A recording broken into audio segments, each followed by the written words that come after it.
नमस्कार, penalty corner में आपका स्वागत है। चुनाव हो गए, एग्जिट पोल आ गए।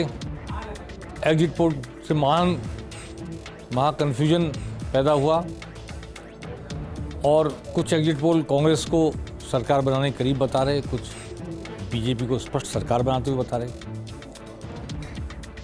कल मुख्यमंत्री अशोक गहलोत ने राज्यपाल से कलराज मिश्र से मुलाकात की थी। वैसे तो कहा गया शिष्टाचार मुलाकात, लेकिन नेचुरली एक मुख्यमंत्री जो चुनाव मैदान में है वो जब नतीजा आने से पहले मिल रहा है, राज्यपाल से क्या बात की होगी। और आज पूर्व मुख्यमंत्री वसुंधरा राजे इस वक्त जब हम पेनल्टी कॉर्नर पर चर्चा कर रहे हैं, राज्यपाल कलराज मिश्र के पास बैठी हैं, उनसे चर्चा कर रही हैं। 2 बार मुख्यमंत्री रही वसुंधरा राजे, जिनके बारे में ये बार बार कहा जा रहा था कि मुख्यमंत्री का फेस नहीं है, मुख्यमंत्री का फेस नहीं है बीजेपी से, वो आज गई हैं और उन्होंने पहले भारती भवन जाकर निम्बाराम जी से मुलाकात की और बाद में वहाँ से बातचीत के बाद राजभवन गई हैं और कलराज मिश्र से मुलाकात चल रही है। दोनों तरफ से ये सक्रियता शुरू हो गई है कि कौन कौन निर्दलीय जीत कर आ सकते हैं। जो निर्दलीय जीत कर आ सकते हैं उन निर्दलियों के लिए ये कोशिश हो रही है कि कैसे ही जीतते उन्हें अपने संपर्क में लिया जाए, उठा के ले आया जाए और शायद उनकी बाड़ेबंदी हो जाएगी कांग्रेस बीजेपी दोनों तरफ, ऐसा मेरा अनुमान है। हो सकता है कांग्रेस अपने जीते हुए विधायकों को राजस्थान से बाहर कर्नाटक ले जाए। छत्तीसगढ़ के बारे में भी ऐसा सुना है कि वहाँ ऐसा फैसला हो गया है। तो दोनों पार्टियों के दोनों नेता, हालांकि वसुंधरा राजे को ये नहीं कह सकते कि वो मुख्यमंत्री की दावेदार है, अशोक गहलोत जरूर मुख्यमंत्री हैं भी और दावेदार भी हैं, लेकिन वसुंधरा राजे ने अपने इनिशिएटिव पर अपनी पार्टी के लिहाज से कई निर्दलीयों से संपर्क किया है। खासतौर पर जीवाराम चौधरी सांचौर से जो निर्दलीय चुनाव लड़ रहे हैं, सांसद देवजी भाई पटेल के खिलाफ, उन्हें उनके जन्मदिन की बधाई दी आज टेलीफोन पर।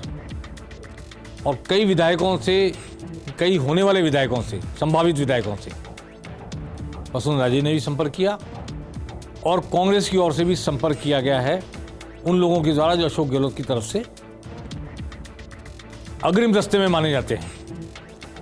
लेकिन चूंकि जब तक मतगणना नहीं हुई थी, नतीजा सामने नहीं आया था, नतीजा आने के बाद भी जीते हुए प्रत्याशी को सर्टिफिकेट दिया था जीतने का, उसी की वैलिडिटी है, उसी को दिखाकर विधानसभा में आपको माना जाता है कि आप विधायक हो। इसलिए सर्टिफिकेट मिलने तक उनको खुला छोड़ना, मतगणना कराने तक और उसके बाद सर्टिफिकेट लेने तक, ये दोनों राजनीतिक दलों की मजबूरी है। लेकिन कई बार हमने ऐसा देखा है, हेलीकॉप्टर तक तैयार रहते हैं उठा करके विधायक को, निर्दलीय को जीतते ही। और एक बार तो भैरव सिंह जी जब 93 सीट आई थी, ऐसा हुआ मंगलाराम कोहली को कालीचरण सराफ और राजपाल सिंह घर से उठा लाए बिना चप्पल पहने। ऐसे शशि दत्ता 17% वोटों से जीत गई थी, वो आ गई। गुरजंट सिंह को लेकर आए, प्रकाश सिंह बादल चलकर आए पंजाब से, उनको लेकर आए। मेरी आंखों से देखे दृश्य वो। तो ये खेल होगा अब, अगर वैसे ही नतीजा आए जैसा एग्जिट पोल बयान कर रहे हैं। लेकिन कुछ एग्जिट पोल बीजेपी को जीता हुआ बता रहे हैं, स्पष्ट जीता हुआ बता रहे हैं। इसलिए आज ये कहना उचित भी नहीं है, संभव भी नहीं है कि कौन सा एग्जिट पोल सही है, कौन सा एग्जिट पोल गलत है, कौन सा एग्जिट पोल करीब है सच्चाई के। ये 3 तारीख को पता लगेगा। लेकिन वहाँ महा कन्फ्यूजन है, इस पर मैं आज चर्चा करूँगा पेनल्टी कॉर्नर में कि वहाँ कन्फ्यूजन क्यों है। पहले ये बता दूँ कि अशोक गहलोत ने आज पार्टी के कई ऐसे प्रत्याशियों से बात की जो जीत सकते हैं या जिनको कोई गिले शिकवे रह गए चुनाव में। सीताराम अग्रवाल, ममता भूपेश और अमीन कागजी, रघु शर्मा भी मिले आज और कई लोगों ने अपनी बातचीत की। अर्चना शर्मा भी मिली। जो चुनाव अभियान में कमी रह गई, किसी की तरफ से सहयोग नहीं मिला, उसके गिले शिकवे भी सामने आए। प्रधानमंत्री के रोड शो का क्या इम्पैक्ट रहा, उस पर भी चर्चा हुई। और ये भी चर्चा हुई कि हिंदुत्व का मुद्दा कितना उठा और किस हद तक गया, इस पर भी बातचीत हुई। अब ये बातें आज और कल तक होती रहेंगी, लेकिन मुख्यमंत्री ने सबको ये कहा कि जाओ मतगणना की तैयारी करो। मतगणना के लिए गंभीर और मजबूत कार्यकर्ताओं को सामने रखो, क्योंकि मतगणना में इस टाई फंसी हुई है। इस टाई में एक एक वोट की कीमत है। वोट कैसे रिजेक्ट होगा, कैसे सेलेक्ट होगा, कैसे सही माना जाएगा, डाक के मतपत्रों की गिनती वगैरह वगैरह तमाम बातों पर ध्यान देने के निर्देश दिए मुख्यमंत्री ने आज। ऐसे निर्देश बीजेपी में तो दिए ही गए होंगे। बीजेपी ज़्यादा संगठित, वेल ऑर्गेनाइज पार्टी है और वहाँ सब कुछ बातों का प्रशिक्षण ऑफिशियली दिया जाता है, इसलिए वहाँ भी ऐसा रहा होगा। विधायकों की बाड़ेबंदी की तैयारी की बात तो परसों ही सामने आएगी। आज मैं इस बात पे चर्चा करना चाहता हूँ कि ये जो एग्जिट पोल आए हैं, बहुत सारे लोगों ने मेरे से चर्चा की और जगह जगह चर्चा हो रही है कि 20 का अंतर क्यों। 86 एक बता रहा है कांग्रेस को मिनिमम और मैक्सिमम बता रहा है 106। 20 का अंतर, ये भी कोई एग्जिट पोल होता है? बीजेपी को भी 80 या 100। दरअसल वो 20 सीटें ऐसी है जो बीजेपी को भी जा सकती है, कांग्रेस को भी जा सकती है। इसलिए 20 का अंतर यहाँ भी है, 20 का अंतर वहाँ भी है। पता नहीं इसको चल जाए, पता नहीं इसको चल जाए। तो एग्जिट पोल नहीं हो पाएगा इस वजह से, ये मैं कहना चाहता हूँ। और एक वीडियो वायरल हो रहा है बहुत ज़बरदस्त, देश के मीडिया के टॉप के 2-4 लोग बैठे हुए हैं और एग्जिट पोल करने वाली एक संस्थान का प्रमुख भी बैठा हुआ है। मैं उसको ऑन नहीं करना चाहता, लेकिन उसमें बातचीत में आ रहा है कि महा कन्फ्यूजन है और वो चिंता जाहिर कर रहे हैं कि ज़मीन पर धरातल पे कुछ और देखा गया और एग्जिट पोल के नतीजे कुछ और आ रहे हैं। ऐसा नहीं हो हमको गाली पड़े, लोकसभा चुनाव सामने, उसकी चिंता कर रहे हैं। हमारी विश्वसनीयता खत्म हो जाएगी। और जो आंकड़े आए हैं, जिसने सर्वे किया उसने कहा कि हमने तो जो आया है आंकड़ा वो पेश कर दिया आपको। अभी कन्फ्यूजिंग है तो है, कन्फ्यूजन ही कन्फ्यूजन है। तीनों मान रहे, बड़े लोग हैं, बहुत बड़े लोग। ये कन्फ्यूजन क्यों निकल के आता है, इसके कुछ उदाहरण पेश करता हूं मैं आपको। सबसे पहले 2 ऐसी सीटों की बात करना चाहता हूं जो पूरी तरह हिंदू मुस्लिम हुई है। पूरी तरह का मतलब पूरी तरह कह रहा हूं मैं आपको। एक पोखरण है, पोखरण की पोलिंग परसेंटेज है 87.79%। महेंद्र प्रतापपुरी बीजेपी के प्रत्याशी पिछली बार भी थे, थोड़े से वोट से हार गए थे शाले मोहम्मद से, कांग्रेस के प्रत्याशी से। दोनों फिर आमने सामने हैं। पिछली बार मुस्लिम समुदाय ने जमकर वोटिंग की थी, हिंदू समुदाय कुछ चूक गया था। इस बार दोनों ने एक दूसरे के खिलाफ जमकर वोटिंग की, कहीं कोई चूक ना रह जाए, कहीं कोई कसर ना रह जाए, इसलिए 87% से ऊपर वोटिंग हुई है। अब इस पोलिंग बूथ पर कोई, पोलिंग सीट पर कोई भी एग्जिट पोल लेने जाएगा, वो कन्फ्यूजन क्रिएट होगा ही होगा। उसे जितनी तादाद में मुस्लिम वोट देते मिलेंगे उतनी तादाद में हिंदू मिलेंगे। हिंदू भी, पार्टी के वोट अलग हैं लेकिन कमिटेड वोट, हिंदुत्व के वोट।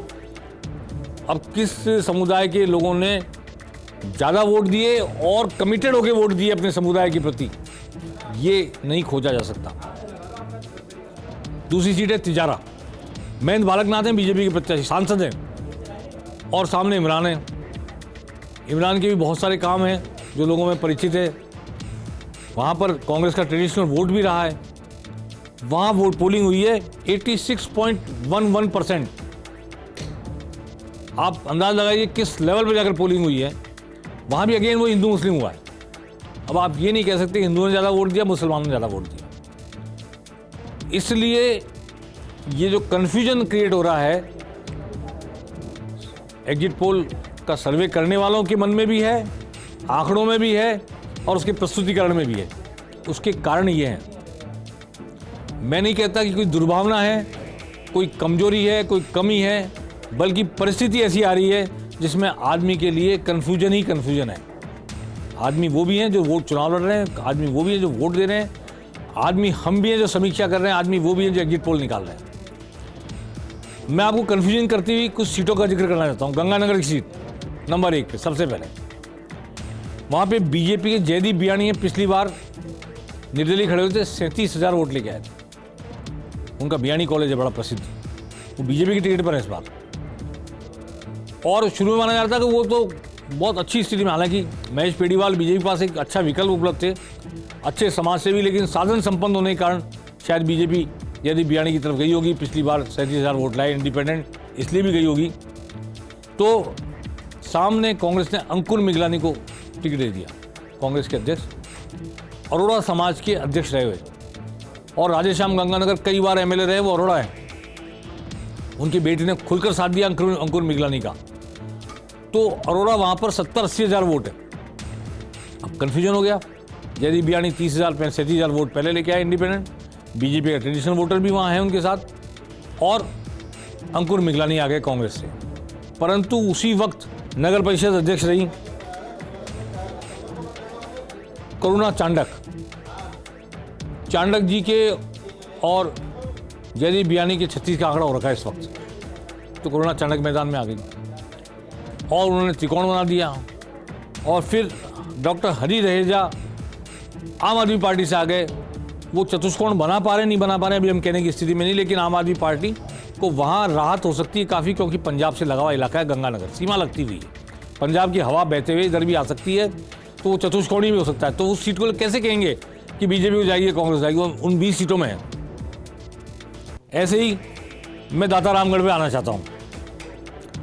10 बार में से 8 बार चौधरी नारायण सिंह का परिवार जीते, 7 बार चौधरी नारायण सिंह खुद जीते कांग्रेस के टिकट पे, 1 बार सिटिंग एमएलए है वीरेंद्र चौधरी उनके बेटे, 1 बार सीपीएम जीती, अमराराम जीते, अमराराम फिर चुनाव लड़ रहे हैं, 1 बार अजय चौटाला जीते, अजय चौटाला की पार्टी जेजेपी से सिटिंग एमएलए वीरेंद्र चौधरी की पत्नी जिला प्रमुख रही हुई रीटा चौधरी मैदान में। अब जब तक एग्जिट पोल इस बात की कैलकुलेशन नहीं करेगा, नारायण सिंह का पुत्र, नारायण सिंह जी की पुत्रवधू दोनों आमने सामने हैं, और अजय चौटाला जो 1 बार एमएलए रहे उनकी पार्टी से है, सीपीएम का 1 बार एमएलए रहा व्यक्ति अमराराम भी मैदान में है, तो चतुष्कोणीय संघर्ष हो रहा है। इसमें कौन जीत कर आ जाएगा, कौन किसके वोट काटेगा, क्योंकि बीजेपी ने फिर कुमावत काट कर चला है, पर हरीश कुमावत इस दुनिया में नहीं रहे, एक छोटा कम नोन वेल नोन नहीं है चेहरा, उसको उन्होंने गजानन कुमावत को दिया है। लेकिन कहीं चौधरियों के बीच में other than Chaudhary caste polarize हो तो नहीं रही है, और कुमावत कोई बड़ा चर्चित चेहरा नहीं होते हुए भी कहीं ऐसा ना हो कि 10 साल से लगातार चौधरी जीतते आ रहे उस सीट पर, 2 बार से जो प्रयोग असफल था कुमावत को जिताने का, इस बार हो सकता है सफल। इसका एग्जिट पोल में कोई जिक्र आना संभव ही नहीं है कि जातीय आधार पर पोलराइजेशन होता है। मैं फतेहपुर शेखावाटी सीट पर गया था देखने, तो हाकिम अली जो वहाँ पर सिटिंग एमएलए कांग्रेस के लड़ रहे हैं चुनाव, श्रवण कुमार बीजेपी के सीएलसी चलाते हैं, और नंद किशोर मेहरिया पूर्व में 1 बार विधायक रह चुके निर्दलीय, वो जेजेपी के टिकट पर। वहाँ भी यही है कि हाकिम अली को कौन हरा सकता है, वोट उसके पास पोलराइज हो जाएगा। श्रवण कुमार और नंद किशोर मेहरिया के बीच वोट बांटकर हम हाकिम अली या कांग्रेस की जीत का रास्ता नहीं खोलना चाहते, ऐसा वहाँ की जाटों में, हिंदुओं में बात चल रही थी। अब आखिरी दिन क्या वोट पोलराइज हो पाया हाकिम अली के खिलाफ किसी एक कैंडिडेट के लिए, ये आखिरी दिन एग्जिट पोल के बाद कैसे ये नतीजा निकाला जा सकता है, कह नहीं सकते। ऐसी बहुत सारी सीटें मैं आपसे जिक्र करना चाहता हूँ। बानसूर एक सीट पर आते हैं हम। शकुंतला रावत उद्योग मंत्री राजस्थान की इस वक्त कांग्रेस की उम्मीदवार है फिर एक बार। इस बार देवी सिंह भाटी बीजेपी के उम्मीदवार हैं, पिछली बार बगावत करके लड़े थे और 47,000 वोट आए थे उनको, वो इस बार बीजेपी के प्रत्याशी हैं। कायदे से तो निर्दलीय 47,000 वोट लाने वाला आदमी बड़ा आदमी माना जाता है, लेकिन महेंद्र यादव जिन्हें पिछली बार बीजेपी ने प्रत्याशी बनाया था, जो बाबा रामदेव के काफ़ी करीबी हैं, इस बार बिल्कुल निष्क्रिय रहे और यादव वोट बीजेपी को पड़े थे। पिछली बार वो मुकेश यादव जो बीएसपी के टिकट पर आए, मायावती भी वहाँ आई, उनको पड़ गए।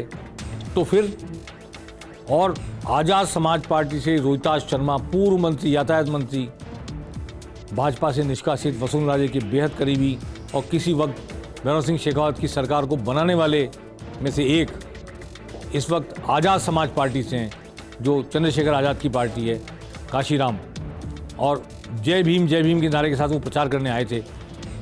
तो बीएसपी के साथ गए जय भीम के वोट, या रोहिताश के साथ गए ब्राह्मण वोटों के साथ, ये 4 लोग सामने आ गए तो फिर कन्फ्यूजन क्रिएट हो गया। अब कैसे एग्जिट पोल वाला नतीजा निकाले, कैसे राजनीतिक पर्यवेक्षक या परीक्षण करने वाला समीक्षक कोई नतीजा निकाल के बता सकता है। ब्यावर की सीट, ब्यावर जी ने शंकर सिंह रावत 3 बार से एमएलए 15 साल से लगातार जीत रहे।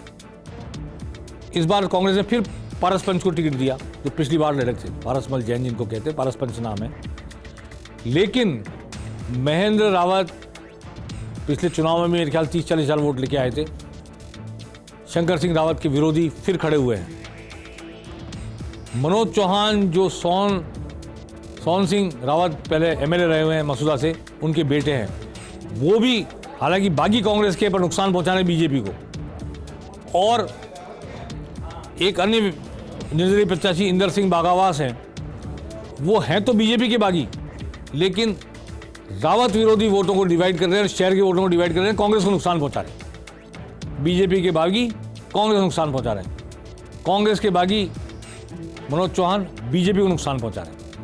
इसलिए nobody can calculate, nobody can assess, कोई असेसमेंट नहीं कर सकता क्या होगा नतीजा, कौन किसको कितना काट लेगा, कितना मार लेगा। पुष्कर की सीट की बात करना चाहता हूँ, नसीम अख्तर इंसाफ फिर लड़ रही हैं, पहले मंत्री रह चुके थे, शिक्षा राज्य मंत्री। डॉक्टर श्री गोपाल बायती कभी पुष्कर से एमएलए थे कांग्रेस के, 2 बार उनको अजमेर उत्तर से टिकट दिया, लेकिन वहाँ सिंधी सीट एक तरह से मानी जाती है, इसलिए वो नहीं जीत पाए। अब वो निर्दलीय लड़ पड़े हैं, बहुत करीबी हैं अशोक गहलोत के, गांधीवादी माने जाते हैं। उनके लड़ने का किसको फायदा है? आमतौर पर मानेंगे कांग्रेस की बगावत हो गई, लेकिन नसीम अख्तर इंसाफ के पास इतने मुस्लिम वोट हैं कि ट्रेंगुलर फाइट में जीत के आ सकती हैं।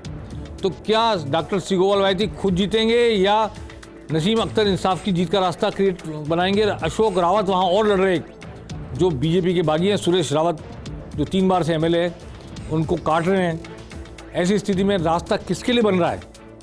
सबसे बड़ी बात यह है कि मुस्लिम कैंडिडेट है कांग्रेस की, और डॉक्टर श्री गोपाल बायती, सुरेश रावत, अशोक रावत के खड़े हो जाने से चतुष्कोणीय या त्रिकोणीय जो मुकाबला हो रहा है उसमें हिंदू मुस्लिम नहीं हो सकता, हिंदू वोट कंसोलिडेट नहीं हो सकते, ध्रुवीकरण नहीं हो सकता। इसका फायदा किसे? अंदाज लगाइए, कांग्रेस का बागी कांग्रेस को मदद पहुंचा रहा है। ऐसी बहुत सारी सीटों का मैं आपसे जिक्र कर सकता हूं, पूर्व मैंने कई बार जिक्र किया है। आप मसूदा सीट को ले लीजिए, मसूदा सीट पर जो आरएलपी के प्रत्याशी उतरे कांग्रेस के बागी होकर के, सचिन सांकला, जो एक बीजेपी के बागी हैं, रावत हैं, और बीजेपी के प्रत्याशी जो पहले किसी और को टिकट दिया गया, आखिर में बदला गया, उनको रात 3 बजे जगा कर टिकट दिया गया, वो मुख्य धारा में आ गए, मुख्य लड़ाई में आ गए, और राकेश पारिक सिटिंग एमएलए। अब वहाँ पर कह नहीं सकते कि वैश्य वर्ग सचिन सांकला के साथ एकजुट हुआ है या नहीं हुआ है। नहीं हुआ है तो फिर वैश्य वर्ग बीजेपी के साथ है। तो अभी इस चतुष्कोणीय फाइट में कह नहीं सकते कि वहाँ क्या हो रहा है। सेम मैंने भीलवाड़ा के लिए बोला, त्रिकोणीय फाइट, अशोक कोठारी वहाँ पर निर्दलीय बीजेपी से समर्थित ही हैं एक तरह से, आधी से ज़्यादा बीजेपी उनके साथ खड़ी हो गई। 2 पूर्व जिलाध्यक्ष, पूर्व यूआईटी चेयरमैन, पूर्व सभापति और विश्व हिंदू परिषद वगैरह सब अशोक कोठारी के साथ। अब वहाँ पर त्रिकोण संघर्ष हो गया, कोई नहीं कह सकता अशोक कोठारी जीत रहे या बीजेपी जीत रही, या कहीं ऐसा नहीं कि बीजेपी वर्टिकली डिवाइड हो तो कांग्रेस के ओम नारायण वाल जीत के आ जाए। यही स्थिति चंद्रभान आकिया को लेकर चित्तौड़गढ़ में है, जो बीजेपी के सिटिंग एमएलए हैं, उनका टिकट काट दिया गया। नरपत सिंह राजवी पहले एमएलए रह चुके थे, उनको विद्यानगर से टिकट काट के चित्तौड़गढ़ भेजा गया। वो काफ़ी दिन बाद गए टिकट मिलने के वहाँ पर प्रचार करने, और चंद्रभान आकिया ने बड़ी ज़बरदस्त चुनाव लड़ा है, बड़ा ज़बरदस्त इसको कह सकते हैं। तो चंद्रभान आकिया खुद जीत जाएंगे या बीजेपी के वोट डिवाइड करके कांग्रेस के प्रत्याशी की जीत का रास्ता बनाएंगे, कह नहीं सकते। कैलाश मेघवाल विधानसभा अध्यक्ष रह चुके, केंद्रीय मंत्री रह चुके, वो शाहपुरा से त्रिकोण बना रहे हैं, और शाहपुरा में जैसी हवा है, लोग कहते हैं कि उनका मुकाबला करना आसान नहीं दोनों पार्टियों के लिए, ऐसी बात कह रहे हैं। तो मैं ये कहना चाहता हूँ कि ऐसी बहुत सारी सीटें हैं। अभी वीरेंद्र बेनीवाल को बुलाकर लूणकर से जो निर्दलीय चुनाव लड़े थे, अशोक गहलोत की तरफ से बातचीत की जा रही है। कांग्रेस भी अपने बागियों से बात कर रही है, भाजपा भी अपने बागियों से बात कर रही है कि अगर आप जीत गए तो हमारे साथ ही बने रहेंगे, और जिनको कल निकाला था पार्टी से, हो सकता है आने वाले कल उनको माला पहनाकर स्वागत किया जाए पार्टी में, ताकि उनकी वजह से सरकार बने। ऐसी परिस्थिति आ जाए तो, मैं ये नहीं कह रहा ऐसी परिस्थिति आ ही रही है, लेकिन ये टोटल कन्फ्यूजन की स्थिति सब तरफ है, और इस कन्फ्यूजन की स्थिति पर हम आज ये कहने की स्थिति में नहीं है कि कौन क्या स्थिति में आएगा, लेकिन इंतज़ार कीजिए 3 दिसंबर तक। 3 दिसंबर को सब कुछ साफ हो जाएगा। पेनल्टी कॉर्नर में आज बस इतना ही। नमस्कार।